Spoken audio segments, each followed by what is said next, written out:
ناظرین روپیہ پیسہ میں آپ کو خوش آمدید کہتے ہیں. میں ہوں علی ناصر. اب بات کچھ ایسی ہے کہ پاکستان کا تجارتی خسارہ اس کی طرف لوگوں نے دیکھنا ہی چھوڑ دیا کہ تجارتی خسارہ یعنی ٹریڈ ڈیفیسٹ کہاں جا رہا ہے. کرنٹ اکاؤنٹ ڈیفیسٹ کے متعلق کوئی بات ہی نہیں ہوئی. پہلے ہر وقت اس کا چرچا ہوتا تھا. آخر یہ کیا چکر ہے کہ کبھی کسی موضوع کو اٹھا لیا جاتا ہے, کبھی گردشی قرضے کو اٹھا لیا جاتا ہے, کبھی حاضر خسارے یعنی کرنٹ اکاؤنٹ ڈیفیسٹ کو اٹھا لیا جاتا ہے, کبھی تجارتی خسارے کو اٹھا لیا جاتا ہے, کبھی ریمیٹنس کو اٹھا لیا جاتا ہے, پھر اچانک بات کو دبا دیا جاتا ہے. یہ بات سمجھ میں نہیں آئی. کبھی ریکو ڈک کو نکال لیا جاتا ہے کہیں سے, کہیں جناب کہتے ہیں سی پیک ملک کی تقدیر بدل دے گا. نعوذ باللہ, صرف میرا رب بدل سکتا ہے, کوئی سی پیک کوئی اور قسم کا پروجیکٹ نہیں بدل سکتا. لیکن باتیں کی جاتی ہیں کہ صاحب یہ ہو جائے, وہ ہو جائے, یوں وہ, پھر اس کے بعد ختم.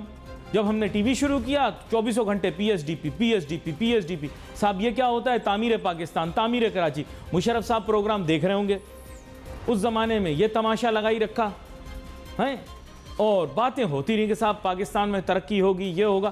ہر دفعہ کوئی نئی چیز کے پیچھے عوام کو لگا کر کنفیوز کر کے رکھ دیا.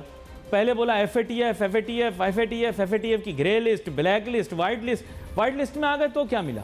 یہ تو بالکل ایسا ہوا کہ انسان کو کہا کہ تم شادی کر لو, شادی کے بعد سارے مسائل حل ہو جائیں گے. شادی ہو گئی, مسائل بڑھ گئے. ایف اے ٹی ایف کی وائٹ لسٹ میں آ گئے, کیا ملا؟ کچھ نہ ملا.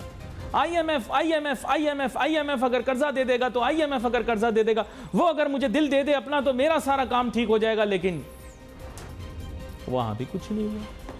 تو سمجھ مجھے یہ نہیں آئی کہ آخر پاکستان کے ساتھ یا پاکستانیوں کے ساتھ یا پاکستان کے انٹلیکچوئلز کے ساتھ مسئلہ کیا ہے. ایک چیز کو پکڑ کے اس کی اتنی دھلائی کرتے ہیں, پھر اس کے بعد اسے چھوڑ دیتے ہیں. ارے بھائی ایک چیز پر اٹکو. اب تجارتی خسارہ ہر آدمی بھول گیا, اٹھا لیا, آج نہیں چھوڑوں گا. تجارتی خسارے کے اوپر بات کروں گا, یہ جاننے کی کوشش کروں گا کہ اس ملک کا ٹریڈ ڈیفیسٹ تو ہے. پہلے تو ہر وقت اس کا ڈھول بجایا جاتا تھا, ریکارڈ ایکسپورٹ نمبرز, پھر یہ بھی چھپا لیے جاتے تھے کہ ریکارڈ امپورٹ نمبرز بھی ہیں. استاد ہیں ہم لوگ بہت, میٹھا میٹھا, ہپ ہپ, کڑوا کڑوا, تھو تھو, اس کے ہم ایکسپرٹ ہیں کہ ایکسپورٹ نمبر بتا دیے, امپورٹ نمبر نہیں بتایا کہ بھائی وہ اپنے نئی اونچائیاں چھو رہے ہیں. خیر میرے ساتھ بہت ہی اہم مہمان شامل گفتگو ہیں.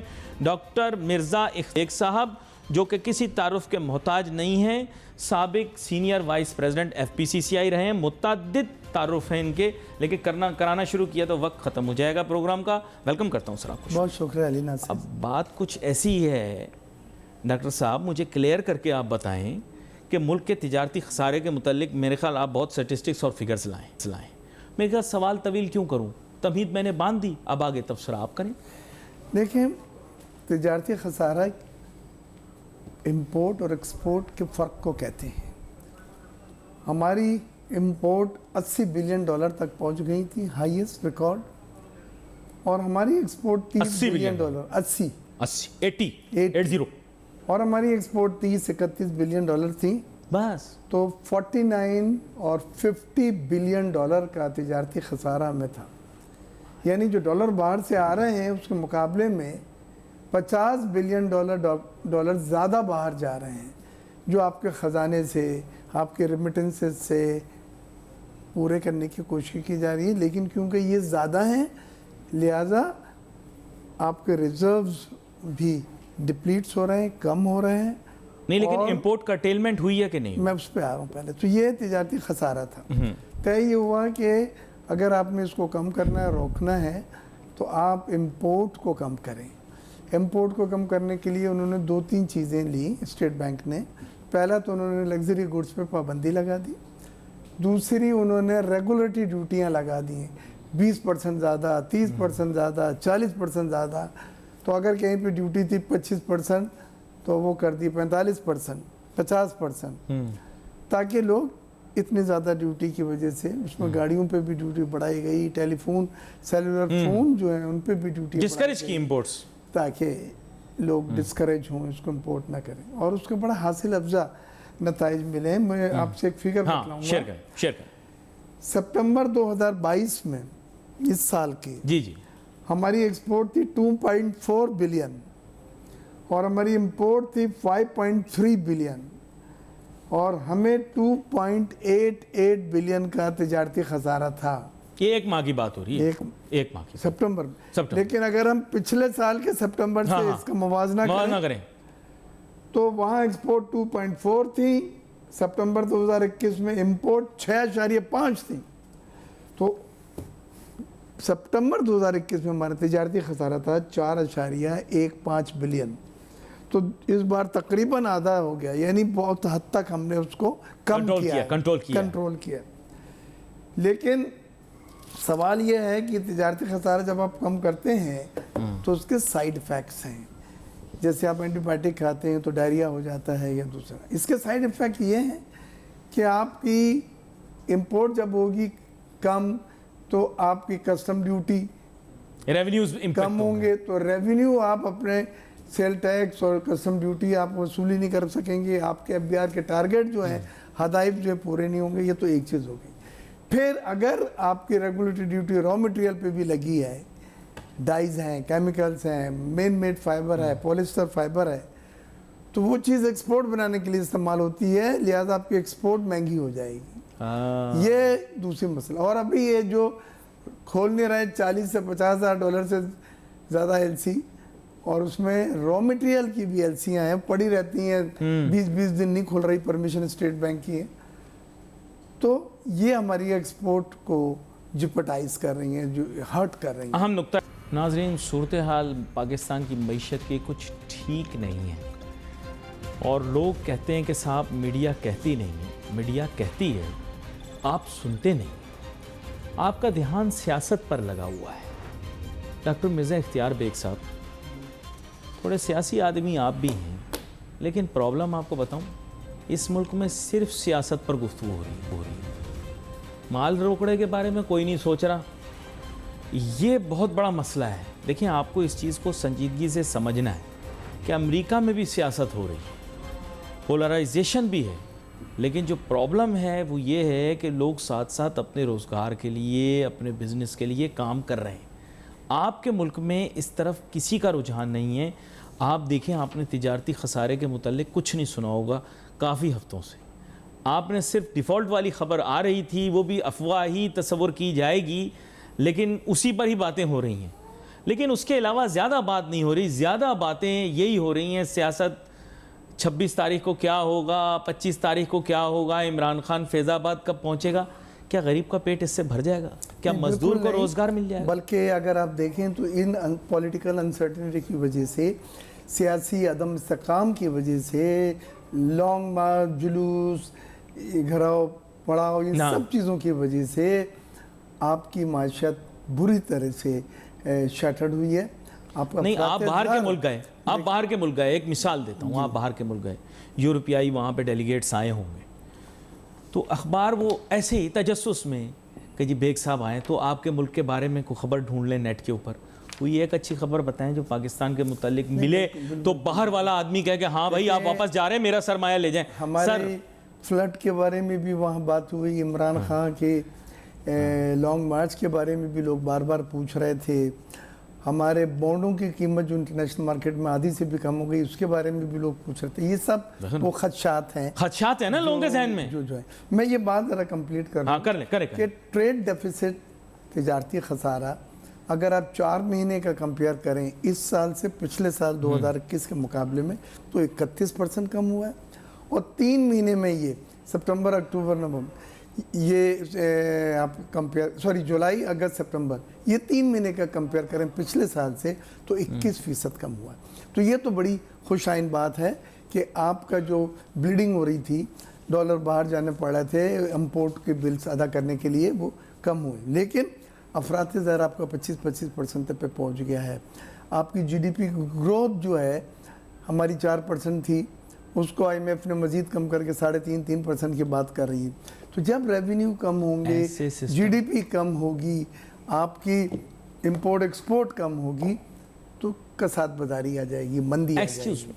یہ بات بالکل آپ کی صحیح ہے. آپ اپنے شعبے کے ماہر بھی ہم نے مان لیا، آپ نے تمام چیزوں کا تجزیہ بھی کیا. مجھے آپ نے جو باتیں کی ہیں اس سے صاف یہ ظاہر ہے کہ پاکستان اس معاشی دلدل سے باہر نہیں نکل سکتا. اگر آپ نے معاشی دلدل سے باہر نکلنا ہے تو آپ کو چاہیے نوٹو. مجھے سیدھی سی اب بات بتائیں، پچھلی دفعہ بھی آپ کے ساتھ بات ہوئی تھی پچھلے سال اسی وقت پر، آپ کو میں نے کہا تھا کہ اگر آپ اپنے خطے میں کردار ادا کرنا شروع کریں تو نوٹوں ملیں گے. آپ نے کہا نہیں، ہم جو کر رہے ہیں وہ ٹھیک کر رہے ہیں، ہمیں اپنی خود مختاری کے متعلق سوچنا چاہیے. اپنی خود مختاری کے چکر میں آج ڈالر اتنا مہنگا ہو گیا ہے، اور ابھی ماہری کل پروگرام کے اندر بتا رہے تھے کہ دن بدن روپیہ کمزور ہوتا چلا جا رہا ہے. یہ خود مختاری نہیں، یہ ہمیں اور زیادہ مشکل کی طرف لے کر جا رہا ہے. آپ خطے میں اپنا کردار ادا کریں. اگر آپ کو نوٹو چاہیے، سیدھی بات ہے، کریں گے تو صحیح ہے، ورنہ آپ کے فگرز نمبرز یہ پوائنٹ کر رہے ہیں کہ آپ کا ڈیفیسٹ وائڈن ہو رہا ہے، چاہے کم ہو رہا ہے یا زیادہ. اس کو بتلانے دیں مجھے. آپ کو کل ہی میری ملاقات نوید قمر صاحب جو وفاقی وزیر تجارت ہیں ان سے ہوئی، اور جی ایس پی پلس پاکستان کا ڈیوٹی فری سٹیٹس جو یورپین یونین نے ہمیں دیا تھا وہ نیکسٹ ایئر ختم ہو رہا ہے. اور اب انہوں نے شرائط بھی جو پہلے 27 تھی ان کو بڑھا کے 32 کر دیا ہے کہ ان کو آپ پورا کریں. اور اس میں بہت ساری شرائط ایسی ہیں جن کی خلاف ورزی ہم کر رہے ہیں، جس میں اقلیتوں کے حقوق، مذہبی حقوق، بچوں کی چائلڈ لیبر اور اس طرح کے تمام گڈ گورننس کے وہ ہیں. تو کل ہی میں نے ان سے کہا تھا کہ میں ایمبیسڈر یورپین یونین کی جو نئی آئی ہے اینڈولیا کی جگہ ملا تھا. ہمیں ابھی سے یورپین یونین کے ساتھ لابنگ بڑھانی ہے اگر آپ چاہتے ہیں کہ یہ ڈیوٹی فری سٹیٹس ہمارا برقرار رہے اور مزید 5 سال یا 10 سال کے لیے ملے.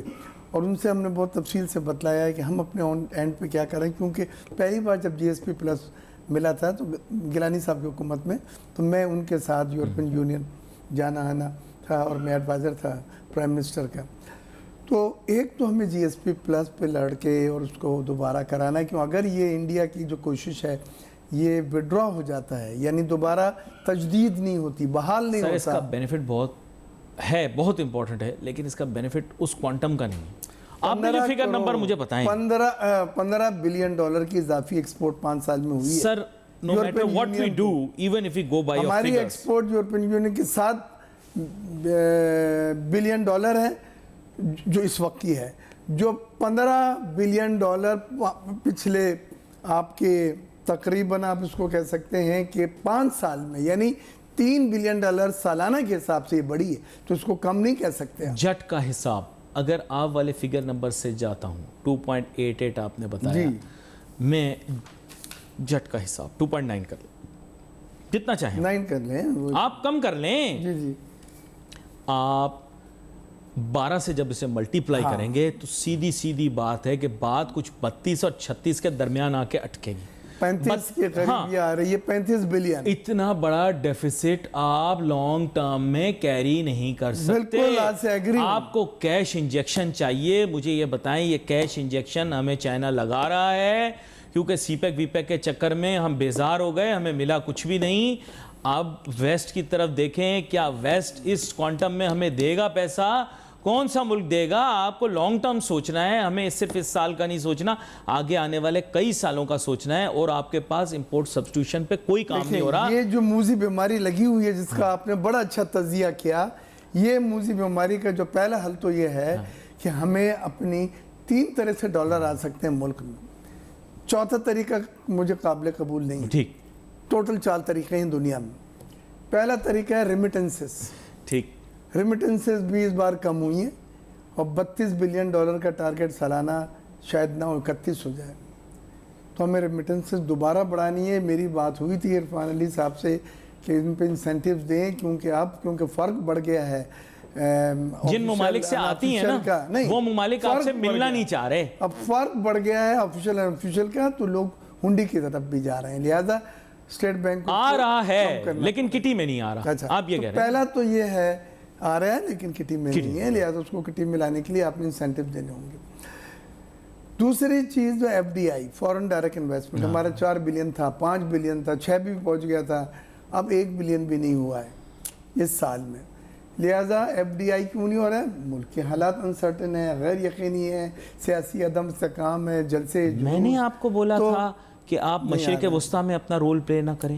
نہیں، میں نے آپ کو بولا تھا آتے پیسوں کو آپ لوٹا دیں. 1.5 ارب ڈالر کا تحفہ میں نے کہا تھا لینے کے بعد آپ وہاں پر اپنا کردار ادا نہ کریں.